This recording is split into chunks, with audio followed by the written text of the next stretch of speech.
Olá, ouvinte! Seja bem-vindo a mais um episódio do nosso podcast Frequência Jurídica. Meu nome é Vitória e nosso grupo é composto por Débora, Edilaine, Maria Clara, Gisele e Cássila. No episódio de hoje, vamos falar sobre dois institutos muito importantes do direito de família, que garantem proteção a quem precisa de cuidado e representação: a tutela e a curatela.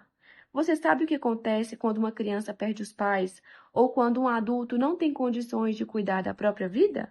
É sobre isso que vamos conversar hoje. O que é a tutela? A tutela no direito de família é um instrumento de proteção jurídica e representação legal de um menor.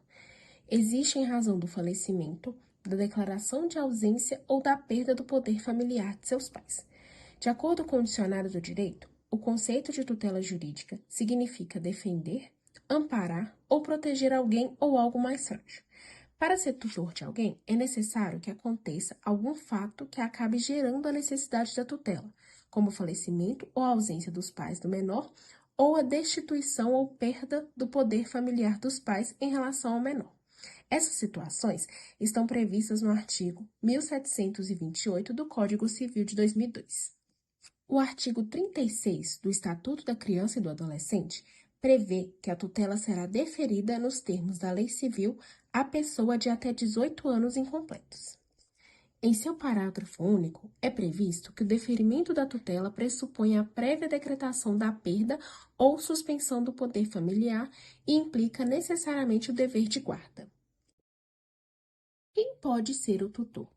Caso os pais não deixem tutor nomeado a partir de ato de disposição de sua vontade, a lei estabelece uma ordem.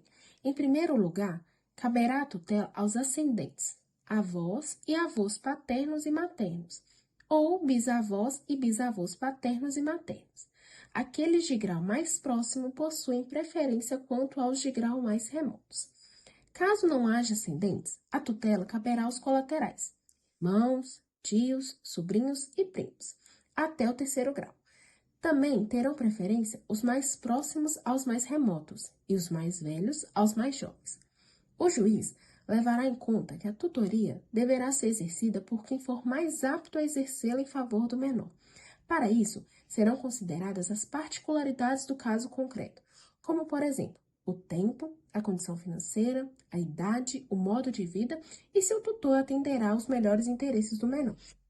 Tudo isso está elencado no artigo 1731 do Código Civil de 2002. Quais são as responsabilidades de um tutor?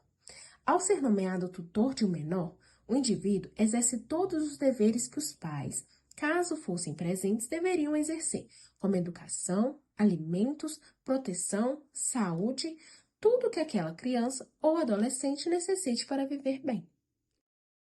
O que é a curatela? A curatela é diferente. Ela não se aplica a menores, e sim a adultos que, por alguma razão, não conseguem gerir a própria vida ou seus bens. Ela é uma medida de proteção para pessoas com deficiência mental, idosos com Alzheimer, dependentes químicos graves ou pessoas que sofreram acidentes que comprometem suas faculdades mentais. Como funciona a curatela? O pedido de curatela deve ser feito por meio judicial. Essa ação é conhecida também como ação de interdição. Só quem pode solicitar esse tipo de ação, segundo a lei, são cônjuges ou companheiros, parentes ou tutores, representante de abrigo onde se encontra o interditado ou o próprio Ministério Público. Esse vínculo deve ser comprovado na documentação enviada para iniciar a ação de curatela. O curador é nomeado pelo juiz para representar ou assistir essa pessoa nas decisões importantes, como movimentar contas, assinar contratos, cuidar do patrimônio e garantir que a pessoa tenha acesso à saúde e à dignidade. Quem pode ser o curador? O curador é aquele que pode ser parente, companheiro, cônjuge, administrador do abrigo ou onde está o interditando, ou quem o Ministério Público deferir como responsável. Responsabilidades e limites. Tanto o tutor quanto o curador têm grandes responsabilidades legais e morais. Eles devem zelar pelo bem-estar da pessoa sob sua responsabilidade, administrar bens com transparência, prestar contas ao juiz e sempre agir de boa fé, colocando o interesse do tutelado ou curatelado em primeiro lugar. Se houver má administração ou abuso, o tutor ou curador pode ser removido e responder judicialmente. A tutela e a curatela são instrumentos fundamentais de solidariedade e justiça. Elas mostram que o direito não serve apenas para punir ou cobrar, mas também para proteger, especialmente os mais vulneráveis. Se você conhece alguém que precisa de tutela ou curatela, procure o Ministério Público ou a Vara de Família e Sucessões da sua cidade. O acesso à proteção é um direito de todos. Esse foi mais um episódio do podcast Frequência Jurídica. Eu sou Débora e te espero no próximo episódio. Até lá!